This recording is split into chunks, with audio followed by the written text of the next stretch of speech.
I hope you don't get the sickness.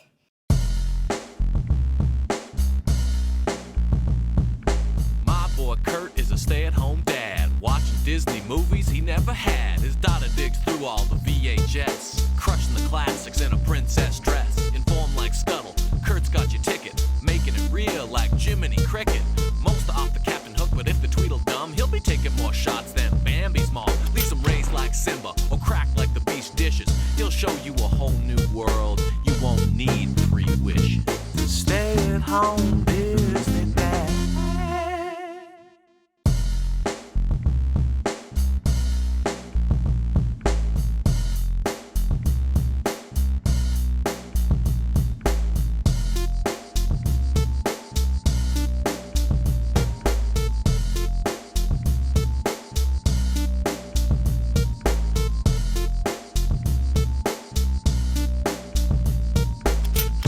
Alright, I watched Mary Poppins back at the start of quarantine. Let's see where my mind was at. It starts with an ad for the Brave Little Toaster. So weird this is a Disney movie. This seems like it belongs under the Universal banner with like Five Will Goes West and that weird penguin movie. Does this cross over? Like, if you like Mary Poppins, are you going to love the Brave Little Toaster? More ads for all the Disney live action movies. This is Twilight Zone territory for me. These are not held in high regard by Disney fans, I've found.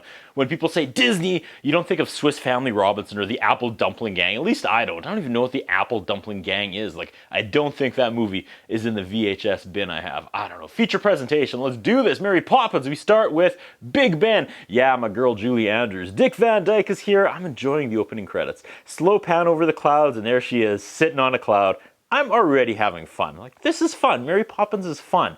In the clouds, she's primping, and primping ain't easy, and she descends down to the ground where a one-man band is performing and working the crowd. I mean, stay with me here. There's such an innocence in this scene. Like, not like Disney is making a family movie innocence, but like everyone in this scene is wearing their excitement on their faces. Like, they can't believe they're in a movie. Like, this isn't work for them. This is a chance of a lifetime. You know what I mean? This experience to get in a big budget movie, to be an extra in this movie, back then, guaranteed changed all their lives. He entertains everyone and then holds out his hat. No one gives him money. Is this the Saskatoon Fringe? Okay, now he's talking to the camera like he's the official narrator. He starts yelling at people on a boat. That really served no purpose. Total bridge to nowhere. I wonder if they had like a boat already on the set and they just decided to use it. They shoehorned it in somehow. Hey, he slumps down the streets defeated and his knee cymbals and bass drum kicks as he walks away sad. That's pretty funny. Okay, we see a nanny quitting in a huff. She's had enough of the children. Hey, I'm in week 3 of isolation with a 4-year-old. Must be nice to be able to just quit. The maid is trying to get her not to quit. The mom, Mrs. Banks, comes home and starts singing. She's wearing a sash that says, "Vote for women." She sings about equal rights. The nanny stops the song and says, "The kids are missing. 4th time this week." Mrs. Banks begs the nanny to stay and says Mr. Banks was just starting to get used to her.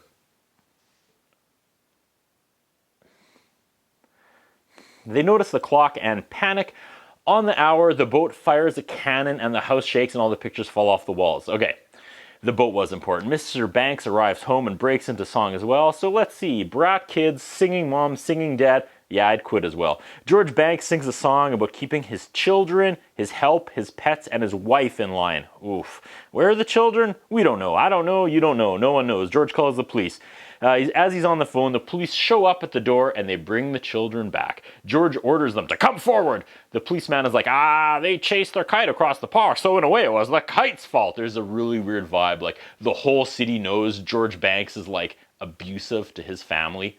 And everyone like subtly does what they can to defuse the situation all the time. Weird. He dismisses the policeman and the Bobby, leaves muttering. George then kind of berates his wife for having failed with the last 6 nannies. He continues singing about what he wants in a nanny. And the first thing on his checklist is he wants a nanny who is firm. Sorry. The kids show up and they have written their own catchy jingle for what they want in a nanny. Then they sing a song and wow, this is the exact same melody and tune as the Simpsons used in their Bobbins, Mary Poppins parody episode.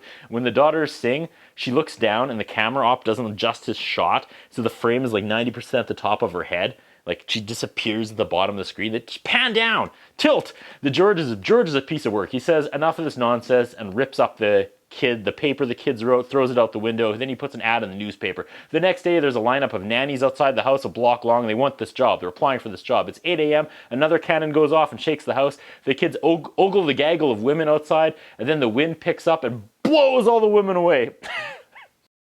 I don't know if I've laughed this hard at anything else ever in a Disney movie. I was not prepared for the absolute lunacy of watching these women suddenly spiral down the street in the air. I'm in awe. Then Mary Poppins is here.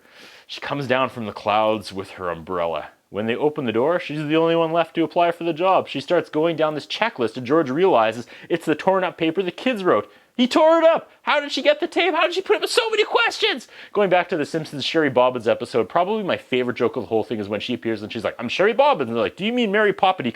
She cuts him off. No, I'm an original character like Ricky Rose or Ronald Ruck. And I just realized now that Disney owns Fox and the Simpsons, they wouldn't even have to make that joke anymore. They wouldn't sue themselves. As she stands there, George does a creepy lap around her, giving her the elevator. She says she will try it for 1 week. And then she sits on the hand railing of the staircase and slides up and immediately starts laying down the law with the kids. Close your mouth, you're not a catfish.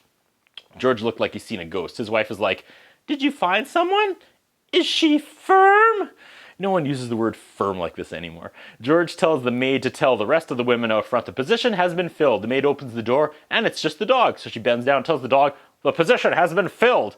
Loud, funny music plays over the scene to hide the wailing police and ambulance sirens as the city scrambles to clean up the 24 wounded and broken women scattered across the streets who were just launched into the air and bounced off the pavement 2 blocks away.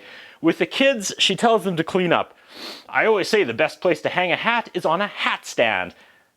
That's on par with, you know what they say, all toasters toast toast, for quotes. She measures the boy with this measuring tape and says, he's extremely stubborn and suspicious. That's what her measuring tape says. She then measures the girl, and the measuring tape says she doesn't put anything away. That's what the measuring tape says about the girl. The kids want to give her some of her own medicine and measure Mary Poppins. She lets them, and the measuring tape says, Mary Poppins practically perfect in every way.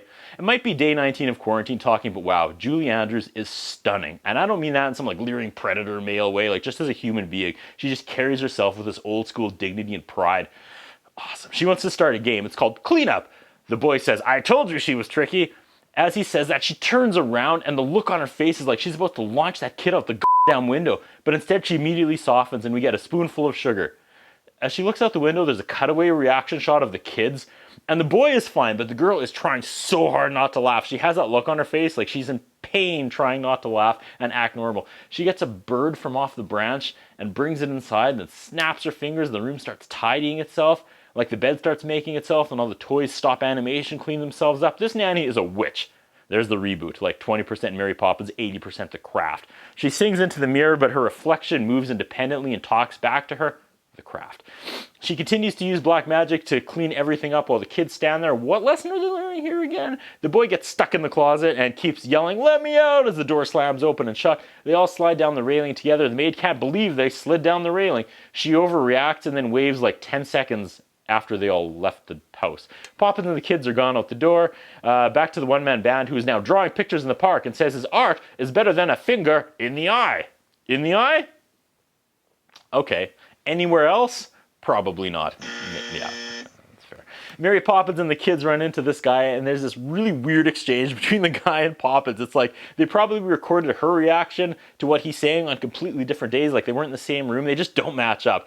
The kids say, she's taking us to the park. And he says, well, if I know Mary Poppins, she won't just take you to the park. And she has this terrified reaction like, don't you dare tell them I'm about to murder them. He then draws a picture of a country road. He tells the kids to jump into the picture. They do and nothing happens. And Mary gets all angry and is like, let me do this. And they use Blue's Clues technology to jump into the picture.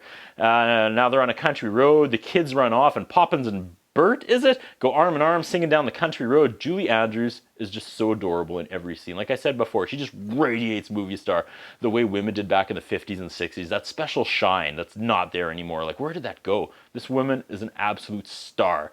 But then, you probably have that Marilyn Monroe shadow. I swear I don't know anything about Julie Andrews, but I bet if I Googled her, I'd find she had some really bleak, dark years, either during or right after the making of Mary Poppins. Let's see what I can find. Nope, her life was awesome. stunning. This is a long scene where they blend real life with animation, and it's pretty fun. They ride turtles in the pond. I could see this blowing minds back in the day. They go to a restaurant, and animated penguins come out as servers because they're wearing tuxes, I guess. Maybe I'm doing more work for them than I need to.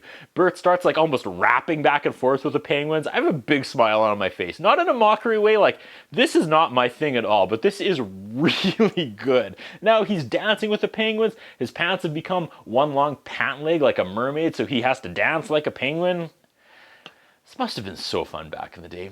These two are like not singers who dip their toes into acting. You can tell Andrews and Van Dyke are probably the very best at their craft at this point in history, and it's refreshing. Those days are not coming back. The 22 remake of Mary Poppins would be like Cardi B and Dwayne Johnson. The four of them get on the carousel, but then the horses pop off and go through the dirt by themselves like a pogo stick. I'm reminded of this movie I think I saw on Showcase back in the early 90s, mid-90s when I stayed up late. I saw this nightmare-inducing movie where this marionette came to life and ran off the stage. I remember waking up at like 1 a.m. and being like, let's see what's on TV this time of night. I turned it on, saw a creepy marionette come to life and run off the stage, and I turned the TV off and was like, well, that's enough TV for tonight. I was a kid. Okay, now they were chased by dogs and they end up on a horse race track. I just noticed Poppins is riding side saddle because this is the olden days and she's a lady. The ride ends and Bert and the kids are eating candy apples. She bursts into supercalifragilisticexpialidocious and we're off. All cards on the table. Sometimes it's hard for my 4-year-old to keep focused on these Disney movies. You know, like sometimes she'll get up, hop off the couch, go to the other room and play for a couple minutes and come back and check in to see what's happening and go do something again for a few minutes and come back and forth. Mary Poppins is holding her complete attention. I don't know what to tell you. Now it's raining. Good thing she has an umbrella. The rain has ruined his painting and he says something like, that's no problem. Jimmery filmed something. What? Now the kids need medicine. This is where a spoonful of sugar would go in the movie. She tucks them in and the kids promise to be good if she stays. She says she will stay until the wind changes. They're recapping the day and she suddenly is being like super attitudinal about it. It's like, none of that happened. She says, it's a pie crust promise. Easily made, easily broken. Ice cold lady. Now she's singing them a song again. The kids fall asleep. Mrs. Banks wants to go throw things with the Prime Minister. George asks what all the cattle whirling is about. Great word. George is grumpy because the birds are singing. The kids pop awake and they are singing supercalifragilisticexpialidocious, and George is annoyed by all the noise. And I'm sad to admit, during quarantine, I'm kind of on more Team George than Team Kids. Now George is mad because Mary Poppins has sent his children into a tizzy. George is mad all the time, and all the firmness of the world can't help poor Poppins. Mary takes the kids outside and they talk to a dog. There's a change of plans after she talks to the dog. She heads over to Bert's house because there's an emergency. Yeah, there's some old man floating in the ceiling. He sounds like the Mad Hatter. He sings a song as he floats around the room, his nose to the ceiling. Julie Andrews has a pouty face. Bert joins in and floats to the ceiling with him. The two of them hold hands and sing. The kids start floating away, but Poppins pulls them back down, but they float back up anyways. Mary is annoyed. She says this is the most disgraceful sight she's ever seen. Why is Poppins now a grumpy taskmaster? She says, I suppose you want me to pour out? She floats up and they all have tea floating in the air. The uncle keeps telling jokes and Mary is annoyed. She says it's time to go. The table floats back down and Mary and the kids leave. George returns home and the kids tell about their tea party on the ceiling. George is mad. Will you be kind enough to come with me, Mary Poppins? He regrets what he is about to tell her. He's extremely disappointed in her. He's about to fire Mary Poppins and everyone is like, are you sure you want to do this, George? Then he breaks into song. This should be a rule. If you ever have to fire someone, you have to do it in the form of a song. That'd be so much fun. But then Mary Poppins joins in and I guess she saved her job. Now he's taking the children to the bank. Wee, Mary Poppins, just the break they need from the, quote, female thinking. Oh, oof. The little boy asks, Mary, didn't you get sacked? She says, I never get sacked. She's tucking them in and being attitudinally again. She holds up a snow globe and it's song time. Okay, sorry, it's the next day and it's time for a trip to the bank. They just talked about it before. They see a pigeon lady and they want to feed the birds. They keep calling money tuppence. I'm glad to see the Disney tradition of making every parental figure the most aggressively bland characters transferred from cartoons over into live movies as well. The owner of the bank is comedically old and is excited the kids want to open a bank account. Can I see your tuppence? Now the geezer is singing about tuppence. I feel like the geezer is someone famous, but like done up like an old man, like it's a big deal to have this guy in the movie. Now all the men are singing about the fun of banking. This movie seems like it should have ended a while ago. The boy still wants to feed the birds. I'm confused. He wants to feed them coins? I don't know. The kids run out of the bank and run into Bert, but they're terrified of Bert because being a chimney sweep, his face has been darkened with soot. So I'm going to ignore those implications and just continue.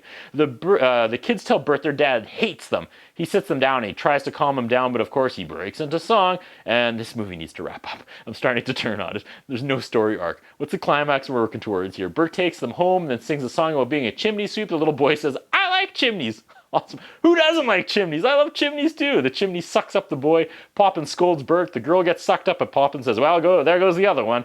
I can't wrap my head around Mary Poppins. Despite being so wonderfully hands-on, there's a weird disconnect between her and the kids sometimes. Now they're all up on the roof. This has to be the final scene. I feel like this movie is coming up to 2 hours at this point. On the roof, they go up a smog ladder and look out into the city, and Bert says, it's beautiful, and no one gets to see it, except the birds, the stars, and the chimney sweeps. I guess. Dozens of chimney sweeps that pop out of the chimney, Blue's Clues animation, and it's line dance time. For some reason, Poppins is into this, of all things. This dance number is pretty good, to be honest, but I'm a little burnt out at this point. How long is this movie? Ugh. Now the chimney sweeps have danced off the roof, and they're all in the house. And George is mad. Well, obviously, dancing chimney sweeps everywhere. The place is filthy now. Poppins has finally had enough and snaps at George, who thinks Poppins should answer for bringing in dozens of dirty dancing chimney sweeps in his house. She says she's above his law. I don't even know whose side I'm on anymore. And George is confiding in Bert now. Does he even know this guy? Now chimney sweep is singing, and George looks directly into the camera.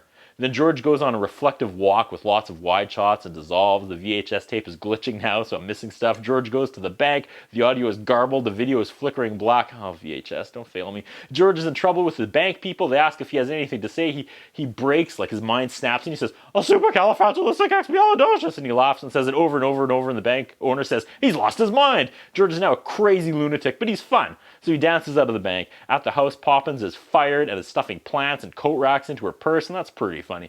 The family is worried. George has gone to a place popular with jumpers, and he doesn't have a history of hanky-panky.